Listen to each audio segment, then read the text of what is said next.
Hey, how's it going?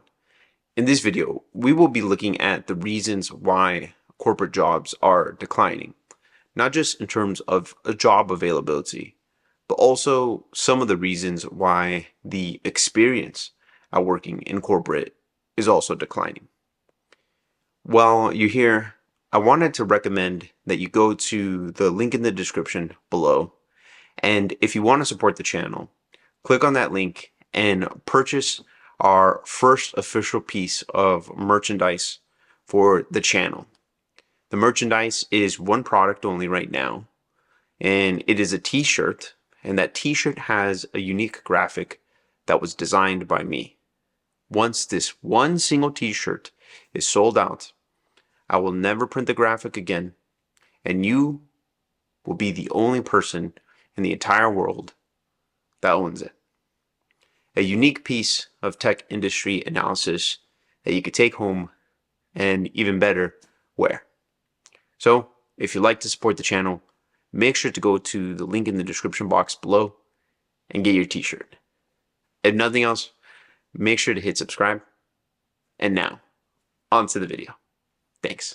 The first topic that I wanted to knock out tonight is going to be the corporate job decline. Now, if you've been looking for a job at all within, I don't know, probably within like the last maybe 2.5 to 3 years, you'll notice that if you'd been in the job market prior to that the job market has become very, very saturated. Like I said, I've made tons and tons of videos on that, but I don't want to beat a dead horse in that regard. And you guys could go on YouTube and look at all the doomer stats and look at all the negativity that's out there. And some of that negativity is based in reality. Some of that is true.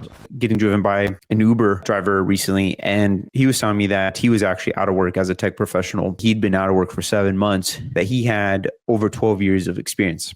I think he said more, but I'm going to just say over 12 just to ballpark it in a way that sounds reasonable. He was an IT professional focusing on cybersecurity. With that amount of experience, the fact that he'd been out of the market for a very long time was very, very concerning to me, because I've been out in the market recently. I have also had a bunch of experience, but not like 12 years of experience. So the fact that somebody with that much experience was out in the market for 7 months, you start to kind of, as a participant in the market, I started to kind of think that, something really is wrong with this. For all my first year students who wanted to break into their careers as software engineers, one student in particular that I have in mind has taken him a very, very long time. And he's been learning to code now for somewhere around 2 years and has been in the market for about 7 months. So this market, this industry, insofar as technology, the corporate market, white collar work in general, is really taking a decline. The key thing that I like to say is that these companies just have tighter budgets. They don't have as much loose money to be spending. They're naturally just going to be more paranoid about the resources that they're expending. There's a huge incentive to raise your bottom line,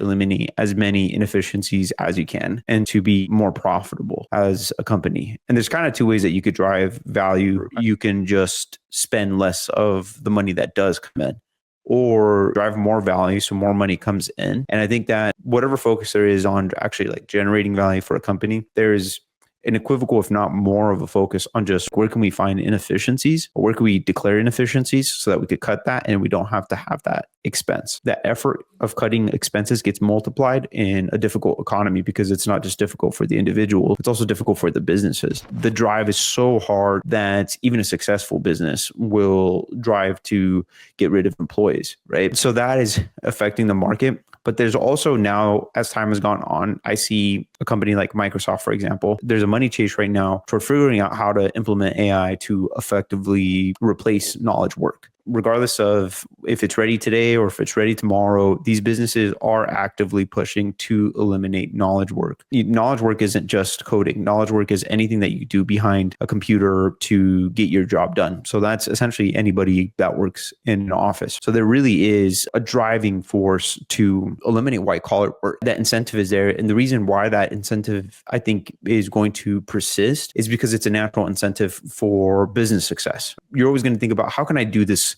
cheaper and get close, if not the same result, if not better. So that's always going to be in how a business works. And because that incentive is so natural for a business, once there is a tool that can be more efficient and replace somebody's current workload, there will be drive to get that to implement it. I'm saying that because the future of white collar work in general is in some ways at risk. I do think that more and more businesses are going to minimize the amount of people that are working. Essentially, if it's not fully implemented correctly, they're at least going to try to really push it to the limits of how much can I squeeze out of the few people that I have, rather than hiring on more people to do a specific task. That creates a tremendous amount of pressure for the current employees that are in that company, and also creates all the tremendous pressure for people trying to look for a job, because that means that instead of companies resourcing more jobs for completing these tasks, they're not looking to do that anymore, or at least not on a broad basis. They're not looking to bring in more people. And when they're not looking to bring in more people, that means that there's not going to be really job openings for people that are trying to get in. And that's why you see so many people right now, not just in tech, but in corporate in general, that are getting stonewalled. Or that's one aspect of it, at least, because it's a pretty complex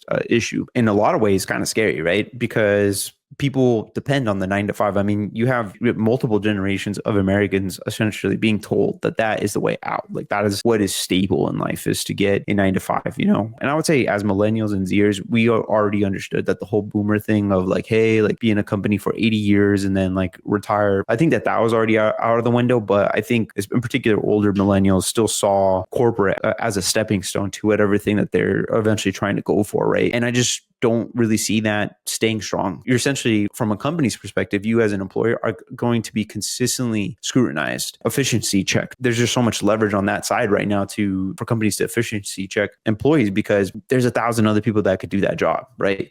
And you don't just get the pressure of 1,000 other people trying to do that same job that you have right now, but then you also have the companies, the ones that are smart, trying to activate artificial intelligence agents to be able to do the exact job that you're doing. So you're kind of in the crosshairs from a sheer like business perspective. If a company could get away with getting the similar result or a little bit better without you, they'll probably try. So that's something that is very, very difficult, because what does that mean for us as tech professionals, as people who work in 9 to 5s? That type of work is not dependable. However you want to slice and dice, it's not dependable. It's dependable when you got it, but it's not a good foundation for building a future.